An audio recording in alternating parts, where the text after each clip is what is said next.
Hello friends, Radhe Radhe, जय श्री कृष्णा।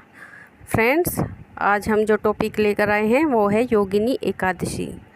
आषाढ़ मास के कृष्ण पक्ष की एकादशी तिथि को योगिनी एकादशी व्रत रखते हैं। इस बार यह व्रत 5 जुलाई दिन सोमवार को रखा जाएगा। एकादशी तिथि विष्णु भगवान को समर्पित होती है, उन्हें बहुत प्रिय होती है। इस दिन भक्त व्रत रखकर भगवान विष्णु और माता पार्वती जी की पूजा अर्चना करते हैं। विधि विधान पूर्वक पूजा करने से भगवान विष्णु और माता पार्वती का आशीर्वाद प्राप्त होता है। धार्मिक मान्यता है कि योगिनी एकादशी व्रत के प्रभाव से व्रती के सभी सुख सुविधाओं को भोगकर अंत में मोक्ष को जाता है। तो अब बात करते हैं योगिनी एकादशी के शुभ मुहूर्त की। हिंदी पंचांग के अनुसार आषाढ़ मास के कृष्ण पक्ष की एकादशी तिथि 4 जुलाई दिन रविवार शाम को 7:55 से शुरू होगी तथा योगिनी एकादशी अगले दिन 5 जुलाई दिन सोमवार को रात 10:30 तक रहेगी। इसके बाद द्वादशी लग जाएगी, इसलिए योगिनी एकादशी व्रत 5 जुलाई को रखा जाएगा। योगिनी एकादशी व्रत का पारण 6 जुलाई दिन मंगलवार को सुबह 5:29 से सुबह 8:16 तक रहेगा। फ्रेंड्स, अब बात कर लेते हैं इस दिन की व्रत पूजा विधि की। इस दिन सबसे पहले सुबह उठकर स्नान करने के बाद साफ वस्त्र धारण करें। विष्णु भगवान जी को साक्षी मानकर योगिनी एकादशी का संकल्प लें।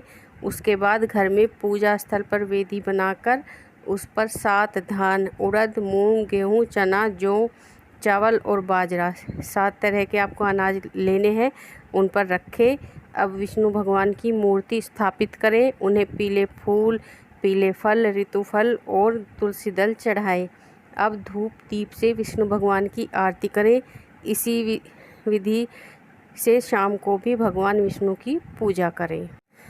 अब बात कर लेते हैं इस व्रत के महत्व की। हिंदू धर्म के ग्रंथों के अनुसार दोस्तों, योगिनी एकादशी व्रत को लेकर भगवान श्री कृष्ण ने कहा है कि इस व्रत को करने से 88,000 ब्राह्मणों को भोजन कराने के बराबर फल मिलता है। धार्मिक मान्यता है कि योगिनी एकादशी का व्रत श्रद्धापूर्वक करने से व्यक्ति के कुष्ठ रोग या कोढ़ रोग पूरी तरह से ठीक हो जाते हैं तथा अनजाने में किए पापों से भी उन्हें मुक्ति मिलती है। फ्रेंड्स, अब बात कर लेते हैं योगिनी एकादशी व्रत की कथा की। महाभारत काल की बात है कि एक बार धर्मराज युधिष्ठिर ने भगवान श्री कृष्ण से कहा कि हे त्रिलोकीनाथ, मैंने ज्येष्ठ मास के शुक्ल पक्ष की निर्जला एकादशी की कथा सुनी। अब आप कृपा करके आषाढ़ माह के कृष्ण पक्ष की एकादशी की कथा सुनाइए। इस एकादशी का नाम तथा महात्म्य क्या है, सो अब मुझे विस्तार पूर्वक बताएं। श्री कृष्ण ने कहा, हे पांडुपुत्र, आषाढ़ माह कृष्ण पक्ष की एकादशी का नाम योगिनी एकादशी है। इसके व्रत से सभी पाप नष्ट हो जाते हैं। यह व्रत इस लोक में भोग तथा परलोक में मुक्ति देने वाला है। हे अर्जुन, यह एकादशी तीनों लोकों में प्रसिद्ध है। इसके व्रत से सभी पाप नष्ट हो जाते हैं। तुम्हें मैं पुराण में कही हुई कथा सुनाता हूँ, सो ध्यानपूर्वक सुने। कुबेर नाम का एक राजा अलकापुरी नाम की नगरी में राज्य करता था। वह शिव भक्त था, हमेशा शिव की भजन पूजन में वो व्यस्त रहता था। उनका हेममाली नामक एक यक्ष सेवक था जो पूजा के लिए हमेशा उनके लिए फूल लाया करता था। हेममाली की विशालाक्षी नाम की अति सुंदर स्त्री थी। एक दिन वह मानसरोवर से पुष्प लेकर आया, किंतु आते वक्त रास्ते में उसकी मुलाकात अपनी पत्नी से हो गई और वह किन्हीं कारणों से अपनी पत्नी के साथ आनंद विनोद करने लगा और रमण करने लगा। इस भोग विलास में दोपहर हो गई। हेममाली की राह देखते देखते जब राजा कुबेर को दोपहर हो गई तो उसने क्रोधपूर्वक अपने सेवक को आज्ञा दी कि तुम लोग जाकर पता लगाओ कि हेममाली अभी तक पुष्प लेकर आया क्यों नहीं। जब सेवकों ने उनका पता लगाया तो राजा के पास जाकर बताया। हे राजन, वह हेममाली अपनी स्त्री के साथ रमण कर रहा है। इस बात को सुन राजा कुबेर ने हेममाली को आने की आज्ञा दी। डर से कांपता हुआ हेममाली राजा के सामने उपस्थित हुआ। उसे देखकर कुबेर को अत्यंत क्रोध आया और उसके होठ फड़फड़ाने लगे। राजा ने कहा, अरे अधर्म, तूने मेरे परम पूजनीय देव के भी देव भगवान शिव का अपमान किया है। मैं तुझे श्राप देता हूँ कि तू स्त्री के वियोग में तड़पे और मृत्युलोक में जाकर कोढ़ी का जीवन व्यतीत करे। कुबेर के श्राप से वह उसी क्षण स्वर्ग से पृथ्वी पर आ गिरा और कोढ़ी हो गया। उसकी स्त्री अंतर्ध्यान हो गई, उसे बिछड़ गई। मृत्युलोक में आकर उसने अनेक प्रकार के कष्ट भोगे, किंतु शिव की कृपा से उसकी बुद्धि खराब नहीं हुई और उसे पूर्व जन्म की भी सुध रही। अनेक कष्टों को भोगता हुआ तथा अपने पूर्व जन्म के कुकर्मों को याद करता हुआ वह हिमालय पर्वत की तरफ चल पड़ा। चलते चलते वह मार्कंडेय ऋषि जी के आश्रम में जा पहुंचा।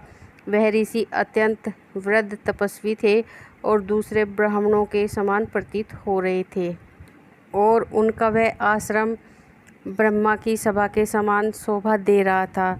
ऋषि को देखकर हेममाली वहां गया और उन्हें प्रणाम करके उनके चरणों में गिर पड़ा। हेममाली की दशा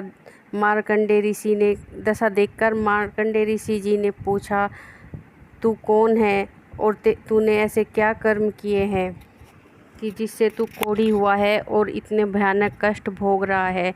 महर्षि की बात सुनकर हेममाली बोला, हे मुनि श्रेष्ठ, मैं राजा कुबेर का अनुचर था। मेरा नाम हेममाली है। मैं प्रतिदिन मानसरोवर से फूल लाकर शिव पूजा के समय कुबेर को दिया करता था। एक दिन अपनी पत्नी के साथ मैं रमण करने लगा और सुख में फंस जाने के कारण मुझे आने का समय का ज्ञान नहीं रहा और दोपहर तक पुष्प न पहुंचा सका। तब उन्होंने मुझे श्राप दिया और कहा कि तू अपनी स्त्री का वियोग और मृत्युलोक में जाकर कोढ़ी बनकर दुख भोगेगा। इस कारण मैं कोढ़ी हो गया हूँ और पृथ्वी पर आकर भयंकर कष्ट भोग रहा हूँ। अतः कृपा करके आप कोई ऐसा उपाय बतलाइए जिससे मेरी मुक्ति हो। मार्कंडेय जी ऋषि ने कहा, हे हेममाली, तूने मेरे सम्मुख सत्य वचन कहे हैं, इसलिए मैं तेरे उद्धार के लिए एक व्रत बताता हूँ। यदि तू आषाढ़ मास के कृष्ण पक्ष की योगिनी नामक एकादशी का विधान पूर्वक व्रत करेगा तो तेरे सभी पाप नष्ट हो जाएंगे। महर्षि के वचन सुनकर हेममाली अति प्रसन्न हुआ। उनके वचनों के अनुसार योगिनी एकादशी का विधान पूर्वक व्रत करने लगा। जब इस व्रत को करते करते उसको काफ़ी समय बीत गया तो इस व्रत के प्रभाव से वह अपने पुराने स्वरूप में वापस आ गया और अपनी स्त्री के साथ सुखपूर्वक रहने लगा। उसकी स्त्री भी उसे मिल गई और सुखपूर्वक अपना जीवन व्यतीत करने लगा। भगवान श्री कृष्ण ने कहा, हे राजन, इस योगिनी एकादशी की कथा का फल 88,000 ब्राह्मणों को भोजन कराने के बराबर होता है। इसके व्रत से सभी पाप नष्ट हो जाते हैं और अंत में मोक्ष करके प्राणी जो है स्वर्ग का अधिकारी बनता है। तो फ्रेंड्स, ये थी आज जो हमने कही योगिनी एकादशी व्रत कथा। आपको अगर हमारी कथा पसंद आई हो तो चैनल को सब्सक्राइब करें, वीडियो को लाइक करें, ज़्यादा से ज़्यादा शेयर करें और बेल आइकन को प्रेस करना ना भूलें। तो फ्रेंड्स, मिलते हैं अपनी अगली नई वीडियो में। राधे राधे, जय श्री कृष्णा।